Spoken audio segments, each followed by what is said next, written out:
So the question is, what's the ruling on wearing the topi or the cap before praying?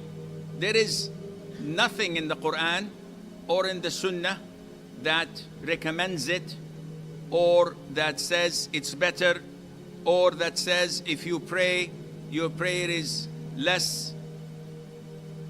However, it's a cultural thing. So it depends on the culture, on the people. If the people 24 hours are wearing a head cover, then it is best to wear it because it's a sign of prestige and dignity and honor. But if the people all the time are not wearing anything, only when they come to the masjid, they put this kufiya. Or in some countries I saw a very weird phenomena. They bring a handkerchief and they place it and they tie the four ends. It's look like a drone. And this is where the drone came from. And it looks funny. But they pray and afterwards they take it off and put it in their pocket. This is wrong. This is not from the Sunnah and it's not from Islam to wear such a thing.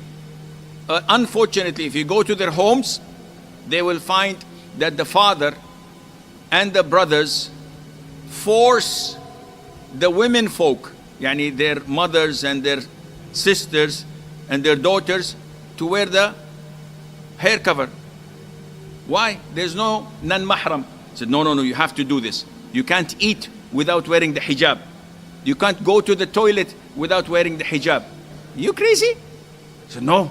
If you don't do this, the angels will curse you. Who said this? What religion is this? Hinduism? Even the Hindus don't do this. So these people are following a different religion than the religion of Prophet Muhammad ﷺ. Either prove it from Quran or Sunnah, or leave us alone. Don't invent in our religion, introduce hardship to people's lives without dalil, proof from the Quran and the Sunnah, and Allah knows best.